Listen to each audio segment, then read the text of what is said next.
ତେଣୁ ଆପଣଙ୍କର ନିଷ୍ପତ୍ତି ଉପରେ ହିଁ ସବୁକିଛି ରହେ। ଆପଣ ଷ୍ଟ୍ରଙ୍ଗଲି ଦୃଢ଼ତା ସହିତ ଆପଣ ନିଷ୍ପତ୍ତି ନେବେ, ଆପଣଙ୍କୁ କିଛି ଅସମ୍ଭବ ନାହିଁ। ଆପଣ ସବୁକିଛି ସହଜ ହେଇଯିବ। କିନ୍ତୁ ଆପଣ ଦୃଢ଼ ସହିତ ନିଷ୍ପତ୍ତି ନ ନେଉଛନ୍ତି ତାହେଲେ ଜୀବନ ବେକାର ହେଇଯିବ, ନୈରାଶ୍ୟଜନକ ହେଇଯିବ। ଆପଣ ଯେଉଁ ସମୟରେ ଏମିତି ଆସିବ ସେତେବେଳେ ଚିନ୍ତା କରିବେ, କିନ୍ତୁ ସେଥିରେ ଆପଣ କିଛି କରିପାରିବେନି। ତେଣୁ ଆମେ ଧନୀ ହେବା କି ଗରିବ ହେବା ଏସବୁ ନିଷ୍ପତ୍ତି ଉପରେ ରହେ। ଆମେ ଅଧ୍ୟାପକ ହେବା, ଶିକ୍ଷକ ହେବା କି ଚାକର ହେବା କି ଝାଡ଼ୁବାଲା ହେବା କି ପୁଲିସ ବାଲା ହେବା କି ପ୍ରଶାସନିକ ହେବା, IAS ହେବା, OAS ହେବା, ଏହା ସବୁ ନିଷ୍ପତ୍ତି ଉପରେ ହିଁ ନିଏ। ନିଷ୍ପତ୍ତି ହିଁ ସବୁକିଛି କରେ। ତେଣୁ ନିଷ୍ପତ୍ତି ଠିକ୍ ସମୟରେ ନେବା କଥା, ଉପଯୁକ୍ତ ସମୟରେ ନିଷ୍ପତ୍ତି ନେବା କଥା। ଉପଯୁକ୍ତ ସମୟରେ ନିଷ୍ପତ୍ତି ନ ନେଉଛନ୍ତି ତାହେଲେ ଜୀବନରେ ଦିନେ ନା ଦିନେ ଆପଣ ପସ୍ତେଇବାକୁ ପଡ଼ିବ। ଯେତେବେଳେ ଆପଣ ପସ୍ତେଇବେ, ଅନୁଭବ କରିବେ, ପଶ୍ଚାତାପ କରିବେ, ସେତେବେଳେ ଆପଣଙ୍କୁ ପଶ୍ଚାତାପ କଲେ ମଧ୍ୟ କିଛି ମିଳିପାରିବ ନାହିଁ। ଯାହାକି ଥରେ ଏହି ସମୟ ଚାଲିଗଲା ପରେ ପୁଣି କେବେ ହେଲେ ଏ ମୁହୂର୍ତ୍ତ, ଏହି ସମୟ କେବେ ଫେରିଆସେ ନାହିଁ। ତେଣୁ ତୁମେମାନେ ଜାଣିଥିବ, ନିଷ୍ପତ୍ତି ହେଉଛି ସବୁଠାରୁ ବଡ଼ବାନ।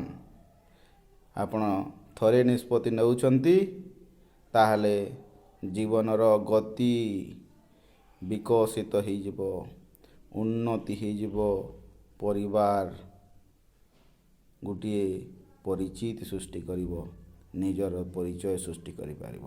ତେଣୁ ନିଷ୍ପତ୍ତି ହେଉଛି ସବୁଠାରୁ ବଡ଼ବାନ ବୋଲି ମନେ କଲି।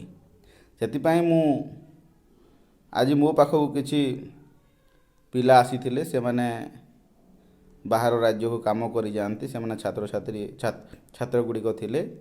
ତେଣୁ ମୁଁ ତାଙ୍କଠାରୁ ଗୋଟେ ଅନୁଭବ କଲି ଆଉ ଏଭଳି ଭିଡ଼ିଓଟି ତିଆରି କଲି। ମୁଁ ତିଆରି ନ କରିକି ରହିପାରିନଥାନ୍ତି, ଏ କଥା କହି ରହି ନ ପାରୁଥିଲି ବା ରହିନଥାନ୍ତି। ତେଣୁ ମୁଁ କିଛି ଏ ନିଷ୍ପତ୍ତି ଯେ କେତେ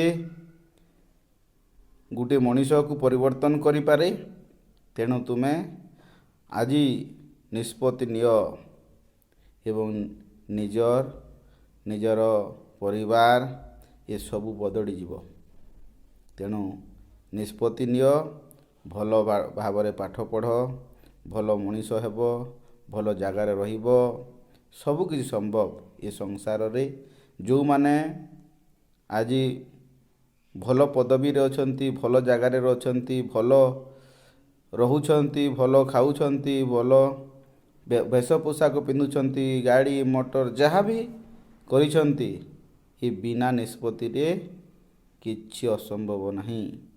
ତେଣୁ ମନ ଭିତରେ ଏକ ନିଷ୍ପତ୍ତି ନିଅ ଏବଂ ସେ ନିଷ୍ପତ୍ତି ଦୃଢ଼ ଭାବରେ ନିଅ, ଯାହାକି ସମାଜରେ ତୁମେ ଗୋଟିଏ ପ୍ରତିଷ୍ଠା ଲାଭ କରିପାରିବ। ତେଣୁ ଛାତ୍ରଛାତ୍ରୀମାନେ ଯୁକ୍ତ 2 ଏବଂ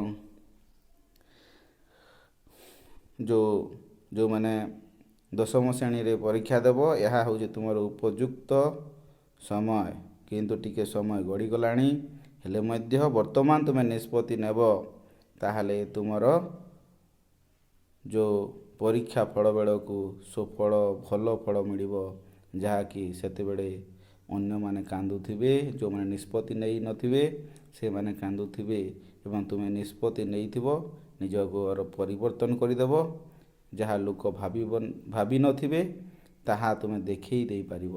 ତେଣୁ ମୁଁ ଭାବେ ଯେ ତୁମେ ଆଜି ହିଁ ଉପଯୁକ୍ତ ନିଷ୍ପତ୍ତି ନିଅ ଏବଂ ତୁମର ସଫଳ ସୁନିଶ୍ଚିତ। ତେଣୁ ନିଷ୍ପତ୍ତି ହିଁ ତୁମକୁ ଗରିବ କରିପାରେ, ତୁମକୁ ଧନୀ କରିପାରେ। ଏ ନିଷ୍ପତ୍ତି ହିଁ ସବୁଠାରୁ ବଡ଼। ଏତିକି କହି ତୁମମାନଙ୍କୁ ଆଶୀଷ ରଖୁଛି। ତୁମେମାନେ ଏ ନିଷ୍ପତ୍ତିରେ ସହଭାଗିତା ହୋଇ ନିଷ୍ପତ୍ତି ନିଅ ଏବଂ ନିଜକୁ ପରିବର୍ତ୍ତନ କର। ନିଷ୍ପତ୍ତି ହିଁ ଜଣକୁ ପରିବର୍ତ୍ତନ କରେ, ନୂତନ ପରିଚୟ ଦିଏ ଏବଂ ଧନୀ ଗରିବ ହେବାରେ ଏହି ନିଷ୍ପତ୍ତି ହିଁ ମୁଖ୍ୟ ଭୂମିକା କାର୍ଯ୍ୟ କରେ। ଜୟ। ସମସ୍ତଙ୍କୁ ମୋର ଗୋଟିଏ ମନ ଭିତରେ ରହିଥିବା ପ୍ରଶ୍ନ ଏବଂ ସେ ପ୍ରଶ୍ନର ଉତ୍ତର ମଧ୍ୟ ମୁଁ ଉପସ୍ଥାପନ ରଖିବି ଯେ ମୁଁ କେବେ ମୋ ଭିଡ଼ିଓ ଚ୍ୟାନେଲ ତୁମେ ଯାହା ପରିଶ୍ରମ କର, ପରିଶ୍ରମ ଗୋଟିଏ ବାଟରେ ଯିବ, କିନ୍ତୁ ଯେତେ ପର୍ଯ୍ୟନ୍ତ ତୁମେ ନିଷ୍ପତ୍ତି ନ ନେଉଛ ତାହେଲେ ସେ ପରିଶ୍ରମର ଫଳ କିଛି ମିଳିବନି। ଏହା ମୁଁ ଦୃଢ଼ତା ସହିତ କହିବି। ଏହା ଅଙ୍ଗେ ଲିଭା ଅନେକ ମଣିଷମାନଙ୍କର କଥା। ଯେଉଁମାନେ ଧନୀ ହୋଇଛନ୍ତି, ଯେଉଁମାନେ ଭଲ ପଦବୀରେ ଅଛନ୍ତି, ଭଲ ଜାଗାରେ ଅଛନ୍ତି, ଏସବୁ ତାଙ୍କୁ ପରିବର୍ତ୍ତନ କରିଛି ନିଷ୍ପତ୍ତି। ତେଣୁ ନିଷ୍ପତ୍ତି ଏମିତି ଗୋଟେ ଶବ୍ଦ ନୁହେଁ ଯେ ଶବ୍ଦ ନୁହେଁ, ଶବ୍ଦ ଭିତରେ, ଅକ୍ଷର ଭିତରେ ଏ ଗୋଟିଏ ସ୍ୱୟଂଚାଳିତ ମଣିଷର ପରିବର୍ତ୍ତିତ କରୁଥିବା ଏକ ଶବ୍ଦ। ତୁମେମାନେ ଥରେ ନିଷ୍ପତ୍ତି ନିଅ, ଏ ନିଷ୍ପତ୍ତି ଦେଖିବ ତୁମକୁ ଗୋଟେ ଭଲ ଜାଗାରେ ପହଞ୍ଚିବ। ତେଣୁ ମୁଁ ଏତିକି କହିବି, ନିଷ୍ପତ୍ତିର ଜୟ ହେଉ। ନିଷ୍ପତ୍ତିର ଜୟ ହେଇଛି, ଆଉ ସବୁଦିନ ଜୟ ହେଇ ରହିବ। ତୁମେ ଯାହା ପରିଶ୍ରମ କର, ପରିଶ୍ରମ ଗୋଟିଏ ବାଟରେ ଯିବ, କିନ୍ତୁ ଯେତେ ପର୍ଯ୍ୟନ୍ତ ତୁମେ ନିଷ୍ପତ୍ତି ନ ନେଉଛ ତାହେଲେ ସେ ପରିଶ୍ରମର ଫଳ କିଛି ମିଳିବନି। ଏହା ମୁଁ ଦୃଢ଼ତା ସହିତ କହିବି। ଏହା ଅଙ୍ଗେ ଲିଭା ଅନେକ ମଣିଷମାନଙ୍କର କଥା। ଯେଉଁମାନେ ଧନୀ ହୋଇଛନ୍ତି, ଯେଉଁମାନେ ଭଲ ପଦବୀରେ ଅଛନ୍ତି, ଭଲ ଜାଗାରେ ଅଛନ୍ତି, ଏସବୁ ତାଙ୍କୁ ପରିବର୍ତ୍ତନ କରିଛି ନିଷ୍ପତ୍ତି। ତେଣୁ ନିଷ୍ପତ୍ତି ଏମିତି ଗୋଟେ ଶବ୍ଦ ନୁହେଁ ଯେ ଶବ୍ଦ ନୁହେଁ, ଶବ୍ଦ ଭିତରେ, ଅକ୍ଷର ଭିତରେ ଏ ଗୋଟିଏ ସ୍ୱୟଂଚାଳିତ ମଣିଷର ପରିବର୍ତ୍ତିତ କରୁଥିବା ଏକ ଶବ୍ଦ। ତୁମେମାନେ ଥରେ ନିଷ୍ପତ୍ତି ନିଅ, ଏ ନିଷ୍ପତ୍ତି ଦେଖିବ ତୁମକୁ ଗୋଟେ ଭଲ ଜାଗାରେ ପହଞ୍ଚିବ। ତେଣୁ ମୁଁ ଏତିକି କହିବି, ନିଷ୍ପତ୍ତିର ଜୟ ହେଉ।